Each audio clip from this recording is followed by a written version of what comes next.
Welcome once again. This is Kemcha Doreen and the program is Women in Business on Smart 24 TV. We're delighted that you're here with us, and it's going to be quite an interesting conversation today because here with us we have an amazing guest and you'll love her. Her name is Victoria Nanozi. She's the CEO for Nisi Classic Cleaners. She's also a professional social scientist, real estate consultant, has done and participated in so much social research. She's also an actress on the side and a mother.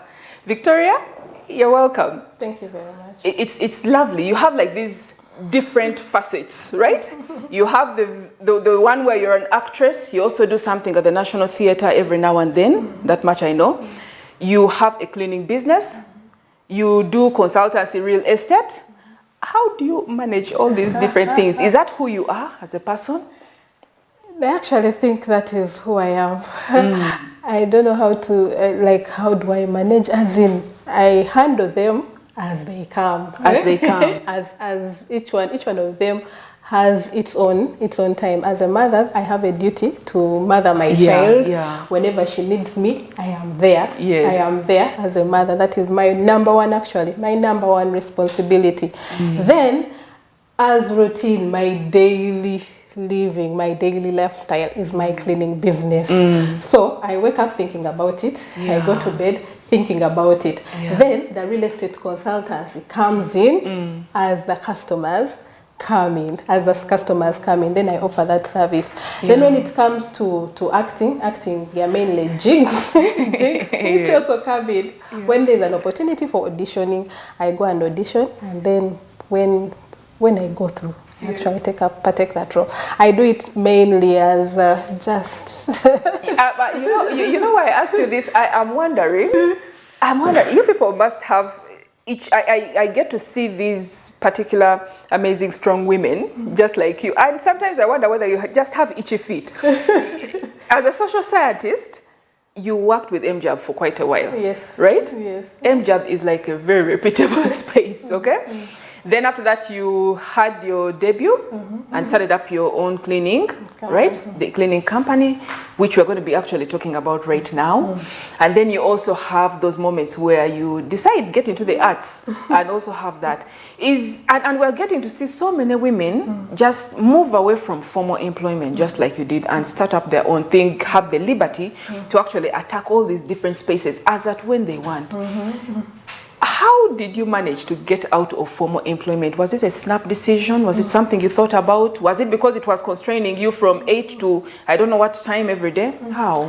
Now, I think even right from when I had just left campus, I always wanted to do business. Actually, you know that time when after I finished exams and when you're looking for a job, I had started up a few things like what? There. Very tiny things. Remember that time? Anyway. At that time, everyone is looking for survival. It's looking for survival. Yes. I remember that's when these phones, those roadside phones had just come. Yes. So I tried out that business. Yeah. Then there was a popcorn making. Yeah, so the vending machine.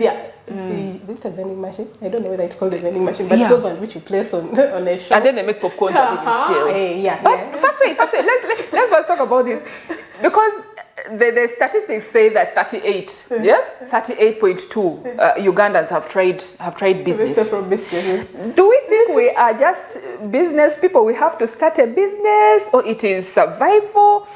But I don't even think it's survival in one way, because even those ones that have the formal employment and have the money still want to have something on the side. So what is it? What is it that is actually for me at that time? I think I wanted money. I didn't want to sit at home. I remember I used to envy people because yes, we are taken to school to study and get employment. But I would envy people who would wake up and have a program. And have a program. Someone wakes up in the morning and can actually go to their stall and sell their tomatoes and do what. Then you wake up and you're the independence. You're not just there. You want to be your own boss. So I was like, why not? Why not? So in that process, as I had just started doing that business, I got a job. So when I got a job, I obviously abandoned that because I had studied to go and work. Yeah, To go and work. So when I got a job, then I entered into formal employment and never went back into business. Until yes, when I was in Mjab, that was about 2008, 2008, maybe 2013.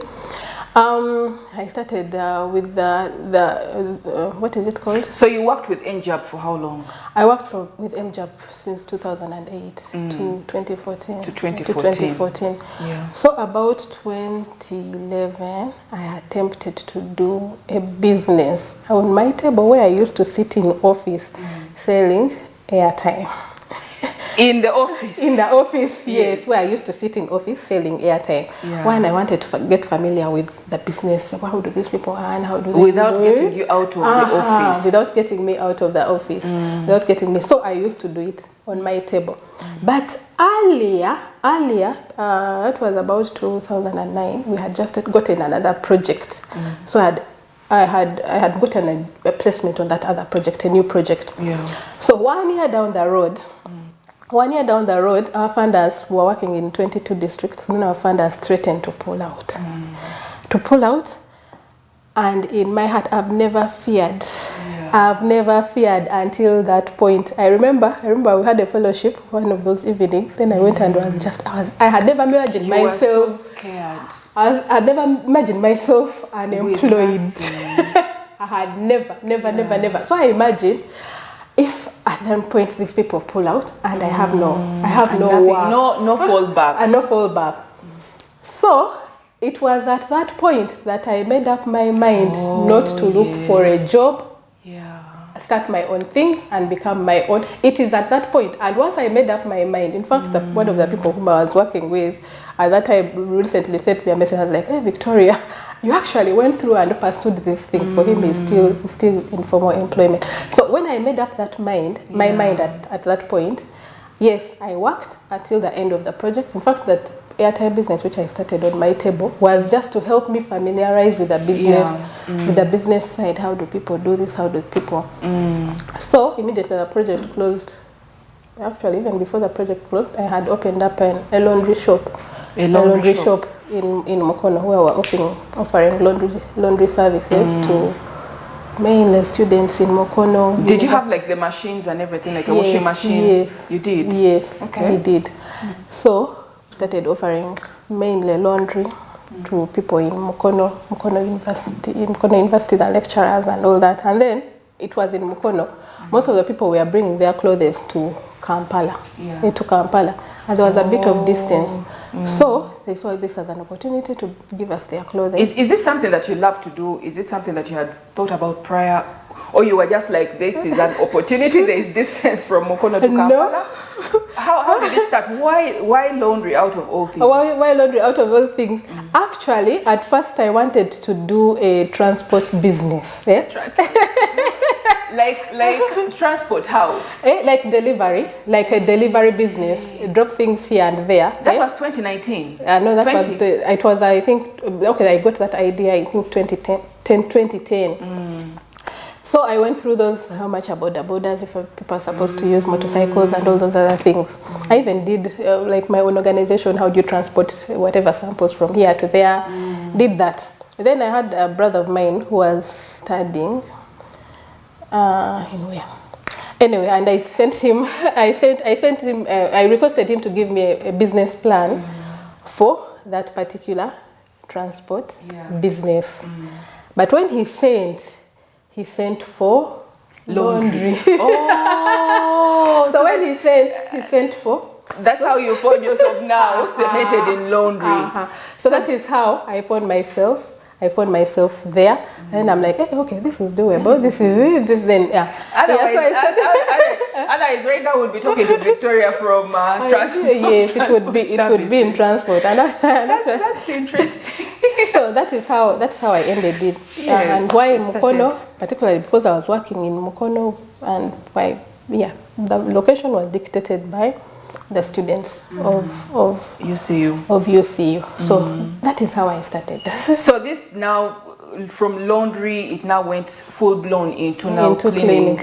So you also started it after like what? When did you now start the cleaning part? So now the cleaning, as I was there, obviously when the project closed, I fully immersed myself into the laundry business.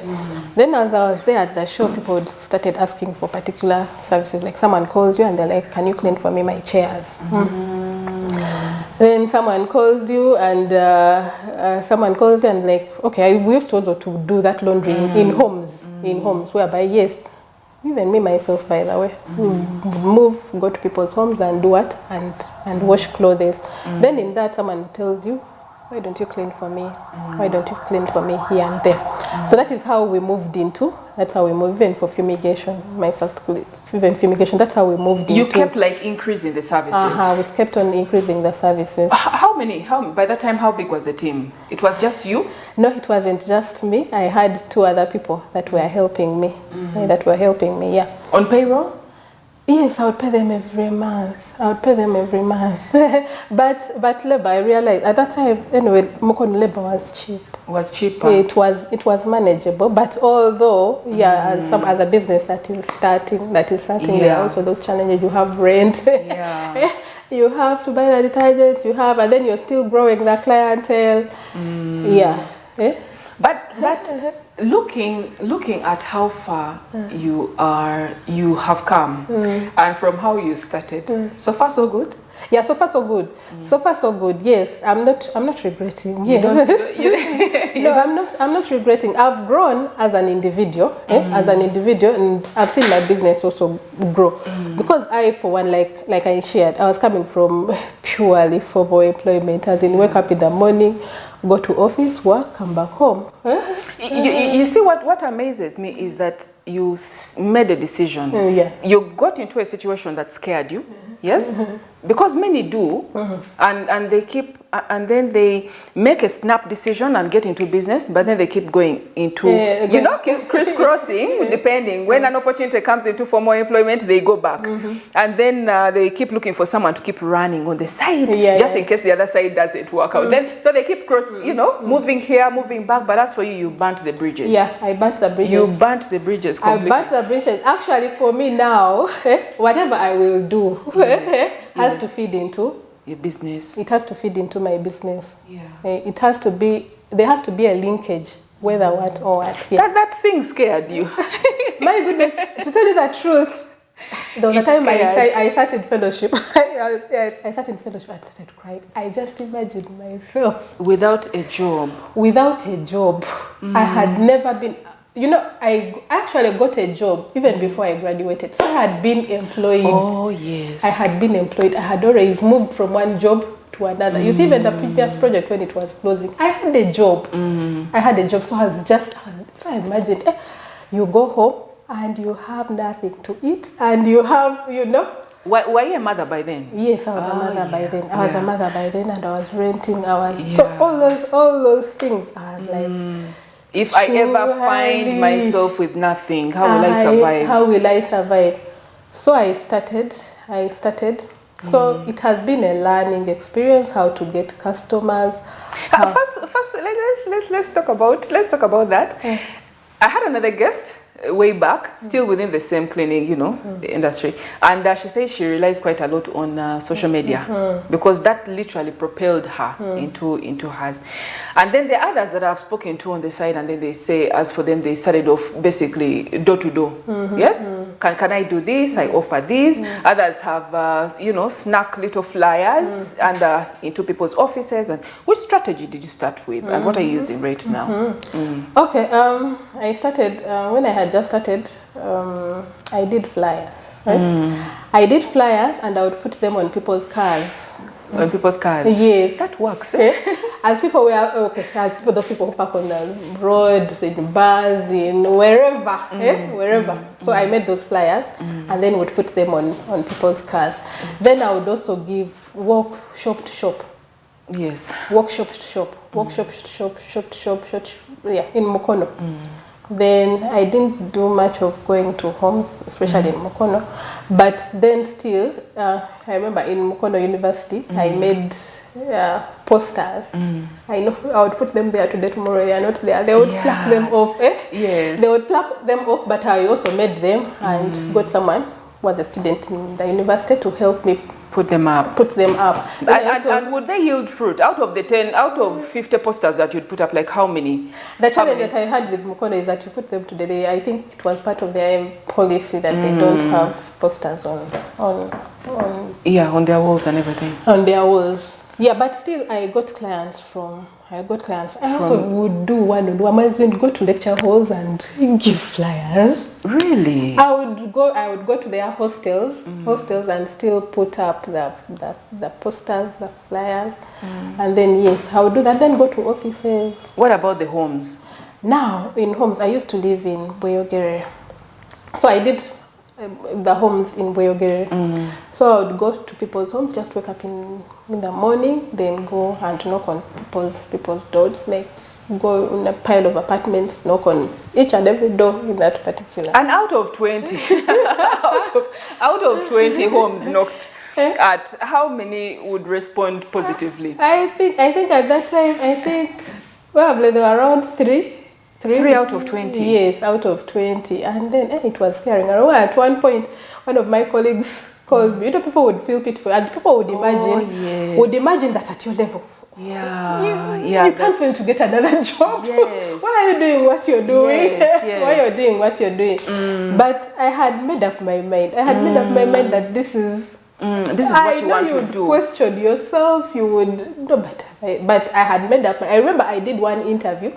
Okay, maybe two. I did one interview. I did one interview in Entebbe.